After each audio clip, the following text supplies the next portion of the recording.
इस विमान में सवार 140 यात्री, क्रू मेंबर्स और पायलट अब पूरी तरह से सुरक्षित है। एयर इंडिया की इस फ्लाइट ने शाम को 5:40 पर त्रिची एयरपोर्ट से यूएई के शारजाह के लिए उड़ान भरी थी, लेकिन उड़ान भरने के कुछ ही देर के बाद इस विमान का हाइड्रोलिक सिस्टम जैम हो गया और इसके बाद यह विमान त्रिची शहर के आसपास लगभग 3 घंटे तक ऐसे ही आसमान में चक्कर लगाता रहा। और अब से कुछ देर पहले रात को 8:15 पर इस विमान ने त्रिची एयरपोर्ट पर इमरजेंसी लैंडिंग की है और इस लैंडिंग की तस्वीरें आप इस समय अपनी स्क्रीन पर भी देख सकते हैं। पूरे देश की निगाहें उस समय इस प्लेन पर थीं और यह समझ नहीं आ रहा था कि हाइड्रोलिक सिस्टम जैम होने के बाद यह प्लेन अब लैंड कैसे करेगा। 140 यात्री हवाई जहाज के अंदर बैठे हैं और यह समझ में नहीं आ रहा है कि यह लैंड कैसे करे। जब यह विमान आसमान में चक्कर लगा रहा था उस समय बहुत सारे लोगों को ऐसा लग रहा था कि यह विमान नियंत्रण में नहीं है और हाइड्रोलिक सिस्टम में खराबी आने के कारण यह विमान क्रैश भी हो सकता है और या फिर यह लैंड नहीं कर पाएगा, जबकि ऐसा कुछ था नहीं। असल में जब इस विमान के पायलट्स को यह पता चला कि उसका हाइड्रोलिक सिस्टम जैम हो गया है तो उन्होंने विमान की सुरक्षित लैंडिंग के लिए सबसे पहले फ्यूल को कम करना शुरू किया। हवाई जहाज में जो ईंधन होता है उस ईंधन को उन्होंने कम करना शुरू किया और इसके लिए इस विमान ने आसमान में लगभग 2.5 घंटे तक ऐसे ही विमान उड़ान बढ़ता रहा और अपने ईंधन को कम करता चला गया। ऐसा इसलिए किया जाता है ताकि लैंडिंग के दौरान कम ईंधन होने के कारण विमान में आग लगने जैसी कोई अनहोनी ना हो जाए और विमान का जो वजन है वो भी हल्का रहे। और जब विमान अगर कोई ऐसी लैंडिंग करता है जिसमें दुर्घटनाग्रस्त होने के चांस बढ़ जाते हैं तो ऐसे में विमान में कम से कम ईंधन होना चाहिए। इसीलिए यह विमान अपनी इमरजेंसी लैंडिंग से पहले हवा में लगातार ऐसे ही चक्कर लगा रहा था। अब आपके मन में यह सवाल भी होगा कि आखिर हाइड्रोलिक सिस्टम किसी भी विमान के लिए इतना महत्वपूर्ण क्यों होता है कि इसके जैम होने के बाद ऐसा लग रहा था कि विमान अब लैंड कैसे करेगा। तो बहुत सारे लोग ऐसा सोचते हैं कि हाइड्रोलिक सिस्टम सिर्फ विमान के लैंडिंग गियर यानी उसके पहियों को ही कंट्रोल करता है और बाकी इसका कोई और काम नहीं होता। और अगर आप भी ऐसा सोचते हैं तो फिर आपको आगे हम बताते हैं कि इसका असली जो इसका काम है वो क्या होता है। असल में हाइड्रोलिक सिस्टम लैंडिंग गियर के साथ साथ विमान के ब्रेक्स लगाने और उसके थ्रस्ट रिवर्सर को भी कंट्रोल करता है। थ्रस्ट रिवर्सर का मतलब उस प्रक्रिया से है जिसमें विमान की गति को धीरे किया जाता है।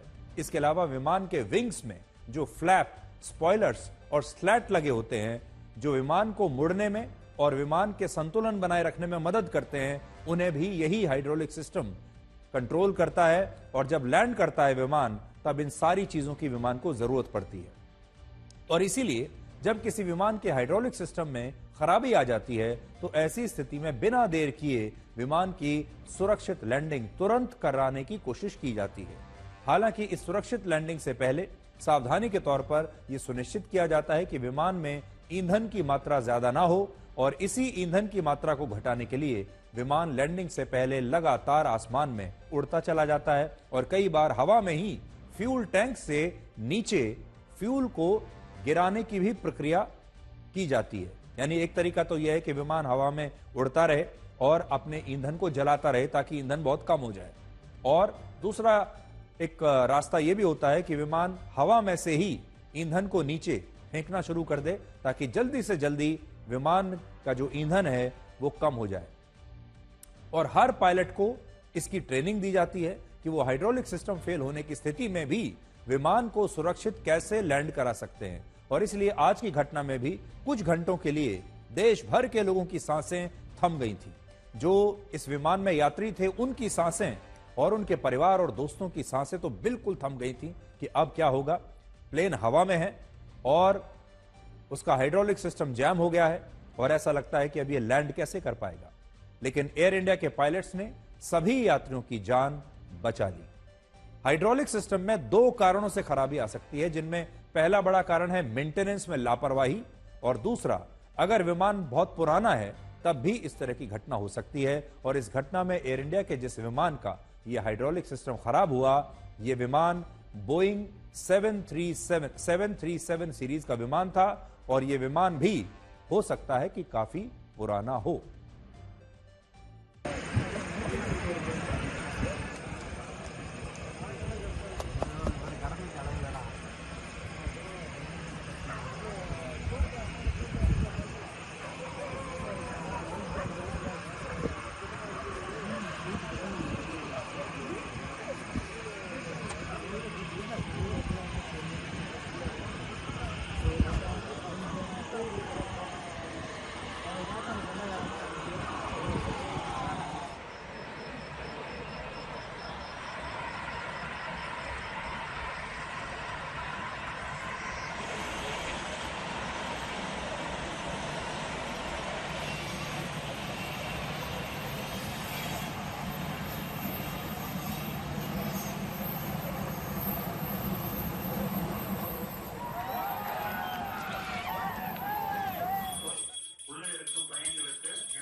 तो देखिए, जब विमान सुरक्षित लैंड किया उस वक्त कैसे लोग तालियां बजा रहे थे। हवाई अड्डे पर जो लोग मौजूद थे, जिसमें से बड़ी संख्या में लोग वो भी थे जो इन यात्रियों के परिवार के लोग थे, वो कैसे लगातार प्रार्थनाएं कर रहे थे। ये सब आज देखने वाली बात है। लेकिन अच्छी बात ये रही कि कुछ घंटे ये सस्पेंस जरूर बरकरार रहा। पूरे देश की नजरें इस प्लेन पर थीं, इस हवाई जहाज पर थीं, लेकिन ये हवाई जहाज आखिरकार सुरक्षित वापस लैंड कर गया। इस घटना के अलावा आज का जो शब्द है, अगर हमसे आप पूछें कि आज का क्या शब्द है, तो वो है जलवा। और ये जलवा है प्रधानमंत्री नरेंद्र मोदी का, जिसके बारे में आज हर कोई बात कर रहा है। 4 जून के लोकसभा चुनाव के नतीजों से प्रधानमंत्री मोदी को जो निराशा मिली थी, वो निराशा अब इतिहास बन चुकी है। वो अब पुरानी बात हो गई है और हरियाणा के चुनावी नतीजों ने 4 जून की तारीख को बहुत पीछे छोड़ दिया है और ये आज देखने को मिला। हरियाणा में जीत के बाद अब भारत की राजनीति में प्रधानमंत्री मोदी के जलवे की बात फिर से हो रही है, जिसे आप लाओस से आई इन तस्वीरों से समझ पाएंगे। इस बार आसियान देशों के वार्षिक शिखर सम्मेलन और ईस्ट एशिया समिट लाओस में हुआ है और यहां प्रधानमंत्री मोदी एक वर्ल्ड लीडर की तरह सभी देशों के नेताओं को अपने साथ लेकर पूरे कॉन्फिडेंस के साथ चल रहे थे। और इन तस्वीरों में आपको प्रधानमंत्री मोदी का वही आत्मविश्वास, वही उत्साह, वही रुतबा और वही जलवा दिखाई देगा जो 4 जून से पहले लोगों को दिखता था। और अब हरियाणा की जीत के बाद प्रधानमंत्री मोदी वापस अपनी उसी फॉर्म में लौट आए हैं और उनकी बॉडी लैंग्वेज पूरी तरह से बदल गई है।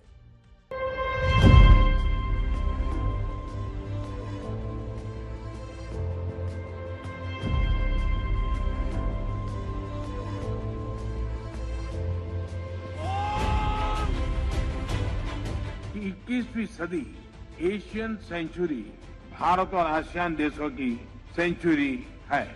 आज जब विश्व के कई हिस्सों में संघर्ष और तनाव की स्थिति है, तब भारत और आसियान की मित्रता, समन्वय, संवाद और सहयोग बहुत ही महत्वपूर्ण है।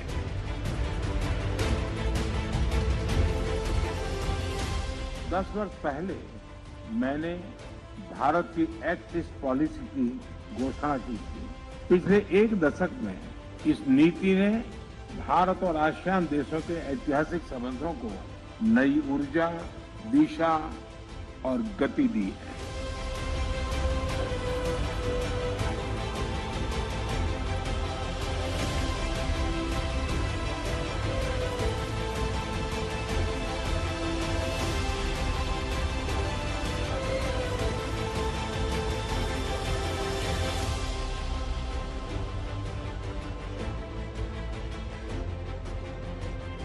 लाओ, कंबोडिया, वियतनाम, म्यांमार, इंडोनेशिया में साझी विरासत और धरोहर के संरक्षण के लिए काम किया गया है।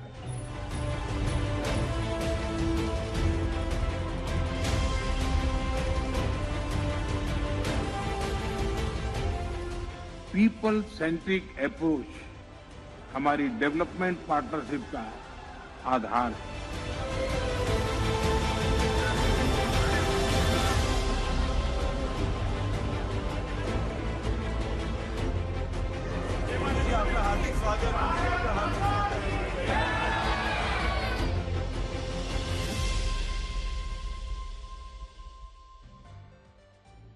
प्रधानमंत्री मोदी से आप एक लाइफ लेसन सीख सकते हैं।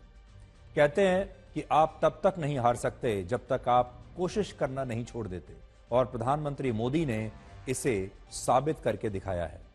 इस बार ईस्ट एशिया समिट का आयोजन करने वाले देश लाओस और अगले वर्ष इस सम्मेलन का आयोजन करने वाले देश मलेशिया के बाद इस समिट में सबसे पहला भाषण प्रधानमंत्री मोदी ने दिया, और इससे आप ईस्ट एशिया के देशों में भारत की बढ़ती ताकत, दुनिया के हर प्लेटफॉर्म पर भारत की बढ़ती ताकत का अंदाजा आप लगा सकते हैं, चाहे वो ये समिट हो, चाहे वो G20 हो या कोई और समिट हो। जब इस समिट का आयोजन हुआ तब मीटिंग हॉल में 20 से ज्यादा देशों के राष्ट्र प्रमुख, विदेश मंत्री, मंत्री और प्रतिनिधि मौजूद थे, लेकिन इनमें प्रधानमंत्री मोदी अकेले ऐसे नेता थे जो सबसे ज्यादा 9वीं बार इस समिट में हिस्सा ले रहे थे, यानी इस समिट में सबसे सीनियर नेता थे। और बड़ी बात यह है कि प्रधानमंत्री मोदी ने इस सम्मेलन में 3 ऐसी बातें कही हैं जो चीन को आज चिंता में डाल देंगी। पहली बात, चीन जिस दक्षिण चीन सागर पर अपना दावा करता है, उस पर प्रधानमंत्री मोदी ने कहा कि दक्षिण चीन सागर की शांति, सुरक्षा और स्थिरता पूरे इंडो पैसिफिक क्षेत्र के लिए बहुत ही आवश्यक है। दूसरा, 21वीं सदी भारत और ईस्ट एशिया के देशों की है, और यह बयान इसलिए बहुत महत्वपूर्ण माना जाएगा क्योंकि ईस्ट एशिया में वो देश भी आते हैं जो चीन के आसपास मौजूद हैं। और तीसरा, भारत म्यांमार में लोकतंत्र की बहाली का समर्थन करता है, और इस बयान से भी चीन की चिंता आज बढ़ गई होगी क्योंकि म्यांमार के सैन्य शासन को चीन का ही समर्थन हासिल है।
हम शांतिप्रिय देश हैं, एक दूसरे की राष्ट्रीय अखंडता और संप्रभुता का सम्मान करते हैं।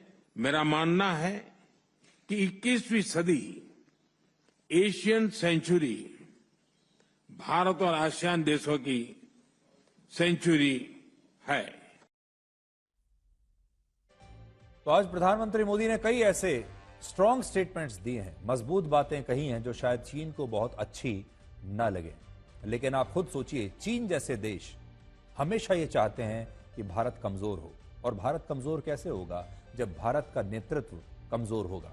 चीन जैसे देश हमेशा यही चाहेंगे कि प्रधानमंत्री मोदी कमजोर हो जाएं, भारत में जो भी सरकार हो वो कमजोर सरकार हो, उसके पास बहुमत ना हो, वो कोई बड़े फैसले लेने की स्थिति में ना हो। इसलिए चीन हो या अमेरिका हो, उन सब के हक में ये बात जाती है कि भारत में जो भी प्रधानमंत्री हो वो बहुत कमजोर हो। और जब प्रधानमंत्री मोदी शक्तिशाली दिखते हैं, मजबूत दिखते हैं, जब उनका जलवा बरकरार रहता है, तो ये इन देशों के लिए एक बुरी खबर होती है।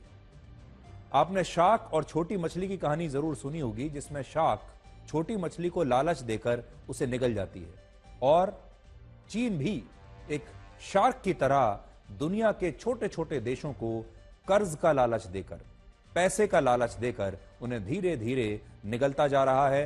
ये चीन का एक बिजनेस मॉडल है, और लाओस जहां पर यह सम्मेलन हो रहा है, लाओस भी उन्हीं देशों में से एक है जिसे चीन एक छोटी मछली की तरह समझता है। आप में से बहुत सारे लोग थाईलैंड का नाम तो जानते होंगे, गए भी होंगे, लेकिन आपको शायद यह नहीं पता होगा कि लाओस थाईलैंड का एक पड़ोसी देश है। नक्शे पर आप देख सकते हैं, क्षेत्रफल के मामले में लाओस भारत के उत्तर प्रदेश के बराबर है, लेकिन लाओस की आबादी सिर्फ 75 लाख है। लाओस साउथ ईस्ट एशिया का एक छोटा सा देश है जिसे कुछ वर्षों पहले एक शार्क की तरह चीन ने अपने कर्ज के जाल में फंसाने की शुरुआत कर दी थी। चीन ने पावर ग्रिड से लेकर नई नई रेल लाइंस, हाईवेज और डैम्स बनाने के अलावा 900 से ज्यादा इंफ्रास्ट्रक्चर के प्रोजेक्ट्स के लिए लाओस को भारी भरकम कर्ज दिया, पैसा दिया, आसान शर्तों पर। और स्थिति यह हो गई कि आज लाओस को उसके विदेशी कर्ज का 50% से ज्यादा कर्ज सिर्फ अकेले एक देश से मिला हुआ है, और वो है चीन। यानी लाओस का जो पूरा कर्जा है उसमें से आधा हिस्सा चीन का है। और सोचने वाली बात यह है कि लाओस कई बार इस लोन को चुका नहीं पाता और उसकी ईएमआई बाउंस हो जाती है। आपने देखा होगा, जैसे हमारे देश में भी कई परिवार ऐसे होते हैं जो गरीबी के दौर से गुजर रहे होते हैं, नौकरी छूट जाती है, लोन बहुत सारा ले रखा है, कर्जा ले रखा है, लेकिन ईएमआई नहीं दे पाते और इसलिए कई बार ईएमआई मिस हो जाती है या फिर चेक बाउंस हो जाता है। लाओस का भी वही हाल है। लाओस बहुत बार अपनी ईएमआई नहीं चुका पाता चीन को, लेकिन इसके बावजूद चीन ने अब भी उसे कर्ज देना बंद नहीं किया है। चीन इतना चालाक है कि उसने लाओस को जरूरत से ज्यादा कर्ज देकर उसके पावर ग्रिड को अपने कंट्रोल में ले लिया है, उसके रेल नेटवर्क में वो पार्टनर बन गया है और लाओस की कम्युनिस्ट सरकार को चीन की कम्युनिस्ट सरकार ने अपनी कठपुतली बनाकर छोड़ दिया है। आज लाओस सिर से लेकर पैर तक चीन के कर्जे में डूबा हुआ है और यह सारा कर्ज चीन ने ऐसे ऐसे प्रोजेक्ट्स के लिए उसे दिया है जिससे फायदा लाओस को नहीं बल्कि चीन को हो रहा है। चीन ने लाओस में ऐसे प्रोजेक्ट्स के लिए उसे कर्ज दिया जो उसके वन बेल्ट वन रोड में मददगार होंगे, वन बेल्ट रोड में मददगार होंगे। और इससे आप समझ सकते हैं कि जब दुनिया के अलग अलग देश नई नई मिसाइल्स और हथियार बना रहे हैं, तब चीन ने एक नई रणनीति या कह लीजिए कि एक बिजनेस मॉडल के तहत कर्ज को ही अपना सबसे बड़ा हथियार बना लिया है। चीन पैसे को बांट रहा है छोटे छोटे देशों में और वो इसके जरिए धीरे धीरे करके इन छोटे छोटे देशों को निगलता जा रहा है। और इनमें से बहुत सारे देश ऐसे हैं जो भारत के पड़ोसी देश हैं। इनमें नेपाल से लेकर श्रीलंका, पाकिस्तान और लाओस जैसे देश हैं। हालांकि जैसे चीन ने भारत की घेराबंदी के लिए अफगानिस्तान, पाकिस्तान, श्रीलंका, नेपाल, म्यांमार, बांग्लादेश और मालदीव्स में खुद को बहुत मजबूत कर लिया है इसी पैसे के दम पर, ठीक वैसे ही अब भारत भी एक्ट ईस्ट नीति के तहत चीन के आसपास के सभी देशों को अपने साथ धीरे धीरे जोड़ रहा है। और इसमें भारत की संस्कृति और भगवान श्री राम एक बड़ी भूमिका निभा रहे हैं। लाओस में भले ही चीन के समर्थन वाली कम्युनिस्ट सरकार का शासन है, लेकिन लाओस की संस्कृति भारत की संस्कृति से बहुत प्रभावित है। भारत की तरह लाओस में भी रामायण का अस्तित्व है और इसे वहां फ्रालाक और फ्राराम कहा जाता है। और इस बार प्रधानमंत्री मोदी ने लाओस की इस रामायण के मंचन का खुद भी अनुभव किया और लाओस में ही प्रधानमंत्री मोदी की मुलाकात अमेरिका के विदेश मंत्री एंटनी ब्लिंकन से भी हुई और इस दौरान उन्होंने अमेरिका के मिल्टन तूफान में मारे गए लोगों के लिए अपनी संवेदनाएं व्यक्त की।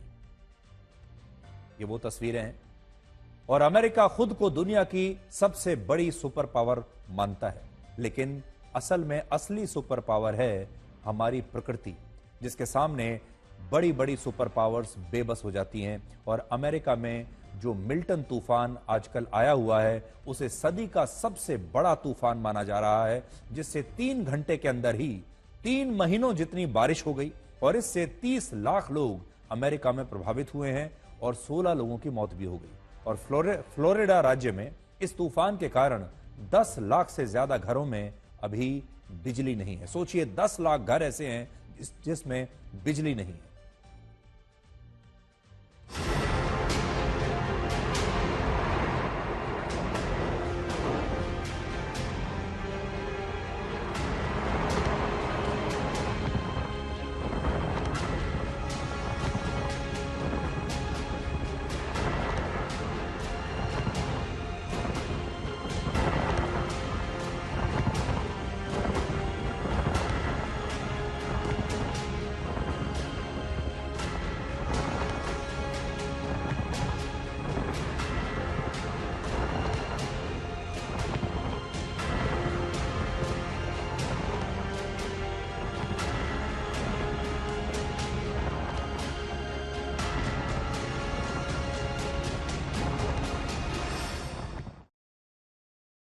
अब हम आपको यह बताएंगे कि क्या बांग्लादेश के अल्पसंख्यक हिंदुओं के मानव अधिकार नहीं है, और जैसे पश्चिमी देश भारत के अल्पसंख्यक मुसलमानों को हमेशा खतरे में बताते हैं, ठीक उसी तरह उन्हें बांग्लादेश के अल्पसंख्यक हिंदू खतरे में आज भी क्यों नहीं दिखाई देते। कुछ नई तस्वीरें और कुछ नई बात आज आपको बताने वाले हैं। ये तस्वीरें बांग्लादेश के चटगांव में एक दुर्गा पंडाल की हैं, जहां मुस्लिम समुदाय के कुछ लोगों ने इस्लामिक गीत गाकर हिंदू देवी देवताओं का अपमान किया, और जब दुर्गा पंडाल में ये इस्लामिक गीत गाया गया तब ये सारे मुस्लिम युवा खुश हो रहे थे, प्रसन्न हो रहे थे। इस मामले में बांग्लादेश की पुलिस ने 2 लोगों को गिरफ्तार किया है, लेकिन इस सब के बीच बांग्लादेश में हिंदू समुदाय और हिंदू मंदिरों को अब भी लगातार निशाना बनाया जा रहा है। ये तस्वीरें बांग्लादेश के सतखीरा जिले की हैं, जहां एक व्यक्ति ने देवी काली के एक प्राचीन मंदिर से देवी काली का मुकुट चुरा लिया, और यह वही मुकुट है जिसे प्रधानमंत्री मोदी ने वर्ष 2021 में इस मंदिर को भेंट के रूप में अर्पित किया था। यानी देवी काली का जो मुकुट प्रधानमंत्री मोदी भेंट के रूप में देकर आए थे, अब वो मुकुट चोरी हो चुका है इस मंदिर से। मंदिर के पुजारियों का कहना है कि यह चोरी उस समय हुई जब मंदिर के मुख्य कक्ष में सफाई होनी थी, और उन्होंने इस घटना का एक सीसीटीवी फुटेज भी जारी किया है। इस मंदिर को बांग्लादेश में जशोरेश्वरी मंदिर कहा जाता है, जो 51 शक्ति पीठों में से एक है, और यह वही मंदिर है जिसे कट्टरपंथी कई बार अपना निशाना पहले भी बना चुके हैं। वर्ष 1971 में जब बांग्लादेश की आजादी के लिए खूनी संघर्ष हुआ था, तब कट्टरपंथियों की भीड़ ने इसी मंदिर को नष्ट कर दिया था, और वर्ष 2021 में जब प्रधानमंत्री मोदी बांग्लादेश के दौरे पर गए थे, तब उन्होंने इस मंदिर में पूजा अर्चना करने के बाद देवी काली के लिए भारत की ओर से एक विशेष मुकुट अर्पित किया था, और यह मुकुट चांदी का था और इस पर सोने की परत चढ़ी हुई थी, और यही मुकुट अब चोरी हो चुका है। स्थानीय पुलिस ने इस घटना की पुष्टि करते हुए कहा कि वो जल्द से जल्द इस मुकुट को चुराने वाले आरोपी को गिरफ्तार कर लेगी, लेकिन उसके इस दावे पर यकीन करने का मन नहीं करता। हमारा सवाल यह है कि बांग्लादेश की जो पुलिस दुर्गा पंडालों में कट्टरपंथियों को मनमानी करने से रोक नहीं पा रही, वो हिंदू मंदिर से चोरी हुए मुकुट को आखिर कैसे ढूंढेगी। आज भी अगर इस मंदिर के पुजारी इस घटना का सीसीटीवी फुटेज सोशल मीडिया पर पोस्ट न करते तो यह घटना कभी भी किसी के सामने आती ही नहीं। हालांकि अब बांग्लादेश में भारतीय उच्चायोग ने इस घटना पर चिंता जताई है और कहा है कि बांग्लादेश की अंतरिम सरकार को इस घटना की पूरी जांच करानी चाहिए और चोरी हुए मुकुट को जल्द से जल्द बरामद करके अपराधियों के खिलाफ सख्त कार्रवाई करनी चाहिए। बांग्लादेश के इस मंदिर का हिंदू धर्म में बड़ा महत्व माना जाता है और मान्यता है कि जिस स्थान पर यह मंदिर है वहां देवी सती की हथेलियां गिरी थी और यह मंदिर लगभग 1000 वर्ष पुराना है और इसका आखिरी जीर्णोद्धार 400 वर्ष पहले हुआ था। लेकिन इसके बाद कई मौकों पर इस मंदिर को बांग्लादेश में वहां के कट्टरपंथियों ने अपना निशाना बनाया और अब इस मंदिर का मुकुट भी चोरी कर लिया गया है। सोचिए, एक तरफ भारत है जहां दिल्ली में अल्पसंख्यक मुसलमान एक सरकारी पार्क में सिर्फ इसलिए रानी लक्ष्मीबाई की प्रतिमा स्थापित करने का विरोध कर रहे थे क्योंकि यह सरकारी पार्क एक मस्जिद की दीवार से लगा हुआ है, और फिर भी भारत में अल्पसंख्यक मुसलमानों को असुरक्षित बताया जाता है और इस पर दुनिया भर में राजनीति होती है, हमारे अपने देश में भी होती है। लेकिन जिस बांग्लादेश में नमाज के दौरान हिंदुओं को पूजा करने की इजाजत नहीं है, जहां मंदिर से मुकुट चोरी हो जाता है, जहां हिंदू पंडालों में जब दुर्गा पूजा चल रही होती है खुलेआम वहां पर कट्टरपंथी इस्लामिक गीत गाते हैं, वहां अल्पसंख्यक हिंदुओं को लेकर कोई चर्चा तक नहीं होती, और वो भी तब जब यह मुकुट खुद प्रधानमंत्री मोदी ने वहां पर अर्पित किया था। भारत और बांग्लादेश में सबसे बड़ा फर्क यह है कि भारत में टेस्ट और T20 सीरीज खेलने आई बांग्लादेश की क्रिकेट टीम के खिलाड़ी और शेख हसीना की पार्टी के सांसद रहे शाकिब अल हसन सोशल मीडिया पर एक पोस्ट लिखकर बांग्लादेश में छात्रों के आंदोलन पर अपनी चुप्पी के लिए वहां के लोगों से माफी मांगते हैं और भारत में रहकर वो ये सारी बातें लिखते हैं। लेकिन हमारे देश के क्रिकेट खिलाड़ी कैसे हैं? वो बांग्लादेश के अल्पसंख्यक हिंदुओं पर हो रहे अत्याचार के खिलाफ चुप रहते हैं, न ही कभी काली पट्टी बांधकर मैच खेलने के लिए बाहर निकलते। जबकि अमेरिका में जब ब्लैक लाइव्स मैटर को लेकर आंदोलन चल रहा था, तब हमारी ही क्रिकेट टीम ने घुटनों पर बैठकर इस आंदोलन का समर्थन किया था।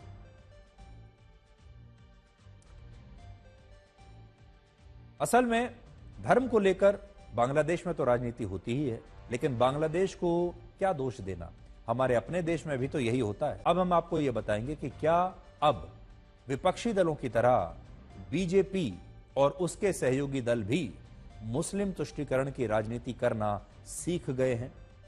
महाराष्ट्र में एनडीए की सरकार ने एक बड़ा ऐलान किया है कि वो राज्य में मदरसों में पढ़ाने वाले शिक्षकों का वेतन 2 से 3 गुना तक बढ़ा देगी। इनमें मदरसों में पारंपरिक और धार्मिक शिक्षा के साथ गणित, विज्ञान, समाजशास्त्र, हिंदी, मराठी, अंग्रेजी और उर्दू की शिक्षा देने वाले जिन शिक्षकों को 6,000 रुपए का मासिक वेतन मिलता है, अब उन्हें बढ़ाकर 16,000 रुपए मासिक तनख्वाह दी जाएगी। जबकि जिन शिक्षकों को 8,000 रुपए का मासिक वेतन मिलता है, अब उन्हें 18,000 रुपए का मासिक वेतन दिया जाएगा, यानी उन सब की तनख्वाह बढ़ाई जा रही है। इस फैसले के बाद आज बहुत सारे लोग ये पूछ रहे हैं कि आखिर बीजेपी कब से मुसलमानों को खुश करने के लिए ऐसे फैसले लेने लगी, और क्या ये मुस्लिम तुष्टीकरण नहीं है?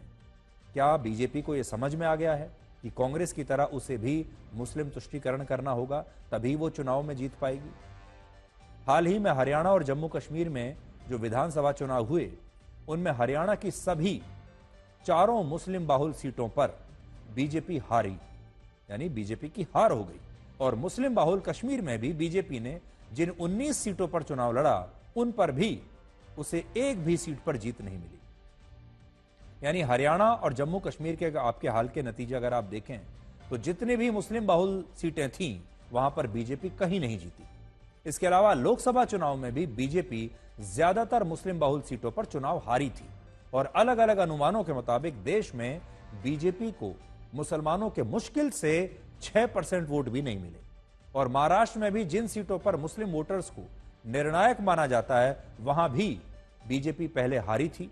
और इसलिए आज बड़ा सवाल यही है कि जब बीजेपी को मुस्लिम वोट मिलते ही नहीं, तो फिर वो चुनावों से पहले मदरसों में पढ़ाने वाले शिक्षकों का वेतन बढ़ाकर मुस्लिम तुष्टीकरण करने का प्रयास क्यों कर रही है? तो बीजेपी ने जवाब दिया है और उसने कहा है कि उसका फैसला मुस्लिम तुष्टीकरण के लिए नहीं, बल्कि वो सबका साथ, सबका विकास के तहत काम करती है। और किसी भी सरकार का राजधर्म यही होता है कि वो सभी धर्मों के लिए काम करे। और यही कारण है कि बीजेपी ने कुछ महीने पहले दिसंबर 2023 में महाराष्ट्र के हर मान्यता प्राप्त मदरसे को 10-10 लाख रुपए की आर्थिक मदद भी दी थी। मी सर्व जाती धर्माला मानणारा शिवशाहू फुले आंबेडकरांचा एक समर्थक आहे। त्याच्यामुळं काही वाचाळवीर वेगवेगळ्या धर्माकरता, पंथाकरता, समाजाच्या करता टीका करतात, हे बरोबर नाहीये। संविधान बाबासाहेब आंबेडकरांचं सगळ्यांना सारखं आहे, भेदभाव करता येत नाही। जो अंधभक्त है, मेरा सवाल है उनसे, क्या ये वोट जिहाद नहीं है? ये वोट के लिए क्या है ना, लाडली बहन हो, पगार मिलना चाहिए, वेतन मिलना चाहिए, ठीक से मिलना चाहिए।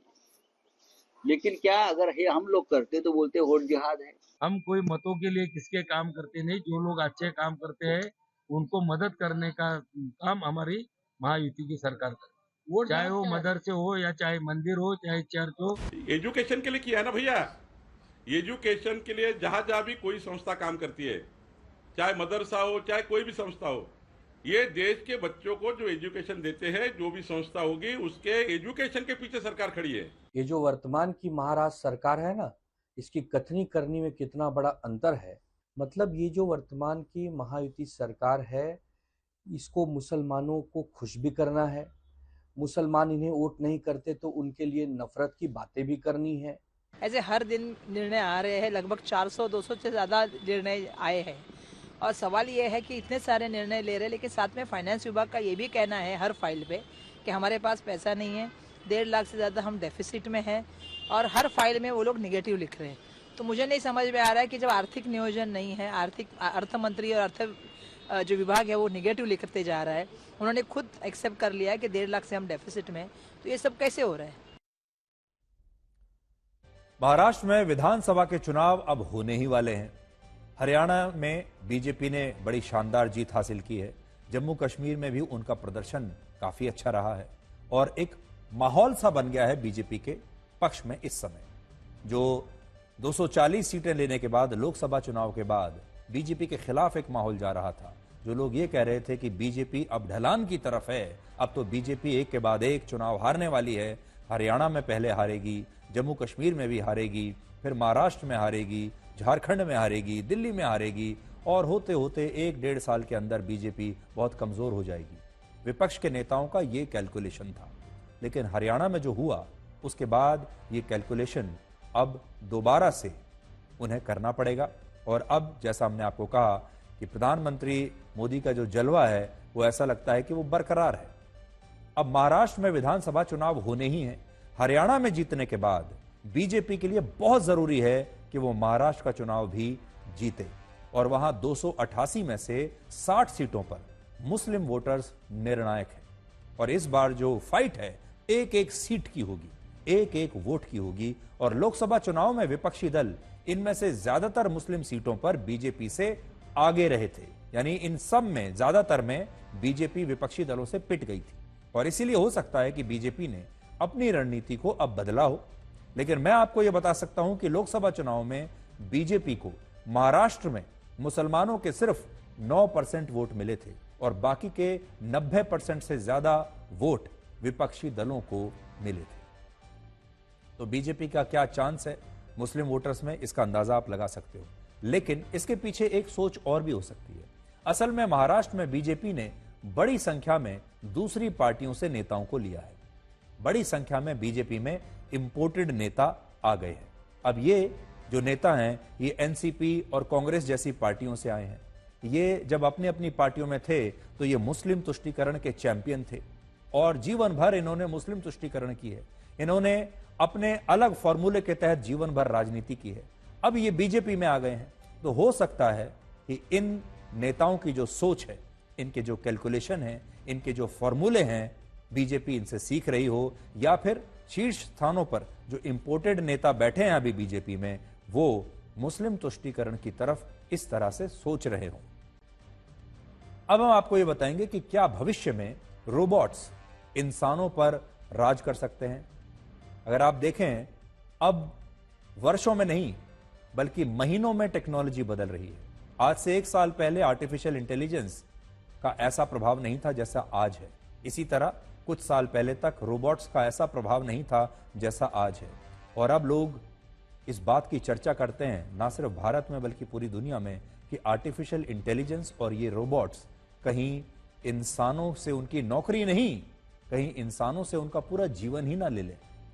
आज से 13 वर्ष पहले वर्ष 2011 में जब एक ह्यूमनॉइड रोबोट से ब्रिटेन में यही सवाल पूछा गया था तो उस रोबोट ने जवाब दिया था कि वो इंसान को नुकसान नहीं पहुंचाएंगे लेकिन उन्हें अपनी कैद में रखेंगे। जरा कल्पना कीजिए आज से 10-20 साल बाद अगर इंसान रोबोट्स की कैद में आ गया तो क्या होगा। इसी तरह का सवाल जब वर्ष 2016 में सोफिया नाम की एक ह्यूमनॉइड रोबोट से पूछा गया तो उसने जवाब दिया कि हां वो इंसानों को खत्म भी कर सकती है। और ये बातें उस समय की हैं जब आर्टिफिशियल इंटेलिजेंस यानी एआई का ऐसा विस्तार नहीं हुआ था जैसा आज है।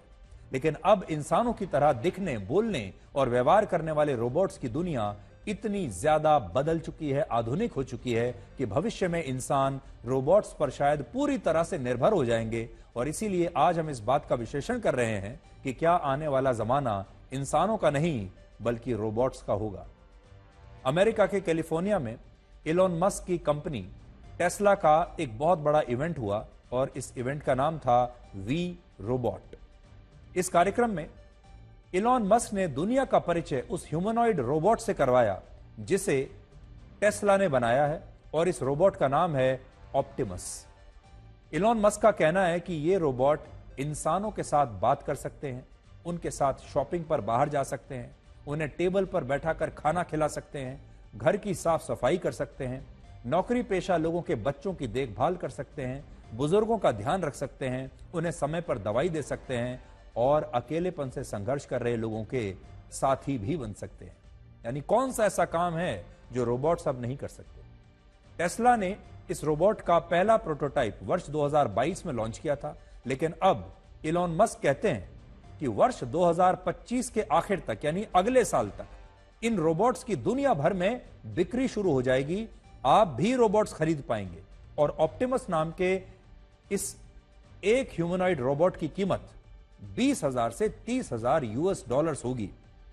यानी हमारे भारतीय रुपए के हिसाब से 16 लाख से 25 लाख रुपए के बीच खर्चा करके आप इस रोबोट को खरीद पाएंगे और ये आपके घर में आपका सारा काम करेगा, सब कुछ करेगा ये आपके लिए।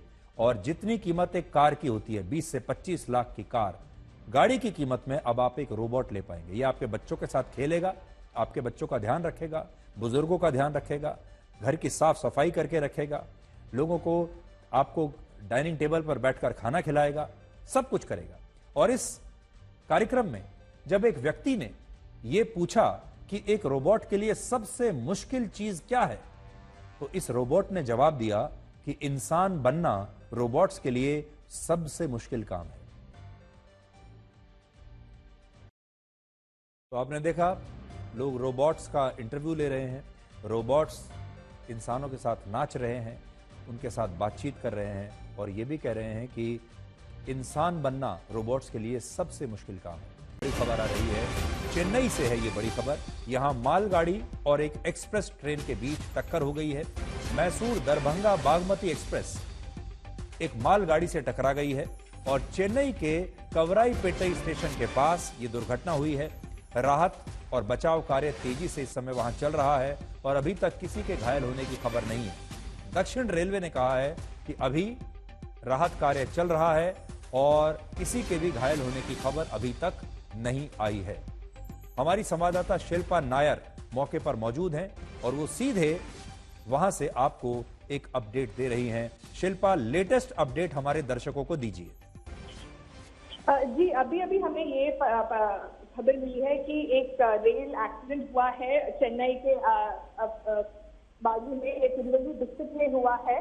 कवराईपेट्टई स्टेशन के बाजू में एक मैसूरू दरभंगा एक्सप्रेस और एक गुड्स ट्रेन के बीच में एक कोलिशन हुआ है। इनफैक्ट हमें यही इनिशियल इंफॉर्मेशन से यही पता चल रहा है कि ये गुड्स ट्रेन जो था वो स्टेशन था, वो पार्क किया हुआ था और ये एक्सप्रेस ट्रेन जो है वो इस गुड्स ट्रेन में टकरा गया। यही इनिशियल इन्फो है। जब हमने डिस्ट्रिक्ट कलेक्टर से बात की तो उन्होंने ये बताया कि वो अभी सिचुएशन को एसेस कर रहे हैं। सारी रेस्क्यू टीम ग्राउंड पे है, रेस्क्यू ऑपरेशन फुल स्विंग पे चल रहा है। अभी तक कैजुअलिटीज नहीं है, यही एक पॉजिटिव न्यूज डिस्ट्रिक्ट कलेक्टर ने बोला है। लेकिन अभी भी ऑफिशियल्स सिचुएशन को एसेस कर रहे हैं। तो सारी जो हमें जो विजुअल से हमें पता चल रहा है, लोगों जो पैसेंजर्स थे इस ट्रेन में वो लोग सब निकल रहे हैं, दौड़ रहे हैं वहां से और आग भी लगा हुआ है एक दो कोच में। तो यही एक ग्राउंड सिचुएशन है अभी के लिए। The railway has not given much details about what exactly happened, लेकिन ये जो विजुअल हमें मिल रहा है ग्राउंड से उससे साफ ये पता चल रहा है कि एक कोलिशन हुआ है और इस कोलिशन के इम्पैक्ट से शायद एक दो कोच को आग भी लगा है। लेकिन विजुअल्स में ये भी दिख रहा है कि बहुत सारे जो पैसेंजर्स हैं वो भी ट्रेन से निकलकर भाग रहे हैं वहां से और कुछ लोग जो हुए स्टक उनको लोकल्स ने अभी वो लोकल्स और rescue workers are trying to rescue them as well. तो क्या कारण था एग्जैक्टली इस एक्सीडेंट का वो हमें थोड़ी देर पता चलेगा जब रेलवे का एक इनिशियल असेसमेंट होगा। लेकिन अब फिलहाल के लिए डिस्ट्रिक्ट कलेक्टर नहीं बोल रहा है कि रेस्क्यू ऑपरेशन फुल स्विंग में चल रहा है और अभी तक they have not found any casualty. That is the news that the district collector has shared. प्रिया, इस पूरे अपडेट के लिए और सबसे अच्छी बात यह है इस समय कि दुर्घटना जो तो हुई है एक मालगाड़ी और एक्सप्रेस ट्रेन के बीच में, लेकिन इसमें किसी के भी घायल होने की अभी खबर नहीं है।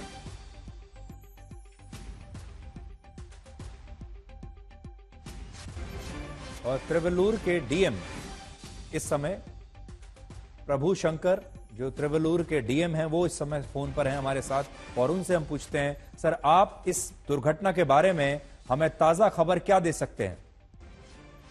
जैसे आपको पता है, अभी 8:30 बजे करीब अभी कावरपेटे नाम की एक जगह जो गुम्मड़ीपूंडी में है, वहां पे मैसूर से दरभंगा जाने वाली ट्रेन, एक गुड्स ट्रेन जो थी उसमें कोलिजन हुई थी।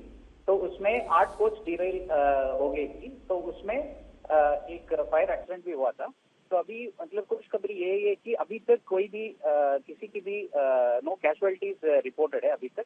अभी पर उसमें पूरी ये चल रही है हमें एंड रेस्क्यू के लिए पूरी हमारे डिस्ट्रिक्ट एडमिनिस्ट्रेशन उसमें पूरा लगा हुआ है। तो फायर इंजन, एम्बुलेंसेस सारे जगह पे पहुंच गए हैं और जो पैसेंजर्स हैं उनको सेफ करने के लिए जो भी तैयारियां हैं वो भी चल रहे हैं। तो हम उनके लिए जो बेसिक रिफ्रेशमेंट से लेके उनको थोड़ा फर्स्ट एड के लिए वो जगह पे, उसी जगह पे सब पहुंच गया है। और कुछ घायल हुए तो उनको अस्पताल पहुंचाने के लिए भी एम्बुलेंसेस वहां पे पहुंच गए हैं और सारे अस्पताल अभी तैयार हैं। जो भी कुछ किसी को चोट लगी तो उनको उनकी इलाज करवाने के लिए सब कुछ तैयार है। और अभी प्रभु शंकर जी, आपका बहुत बहुत शुक्रिया इस ताजा अपडेट के लिए। और जिस दिन आप जान जाएंगे कि मरने वालों को लोग कितनी आसानी से, कितनी जल्दी भूल जाते हैं, उस दिन आप ये सोचना बंद कर देंगे कि लोग आपके बारे में क्या कहेंगे। नमस्कार।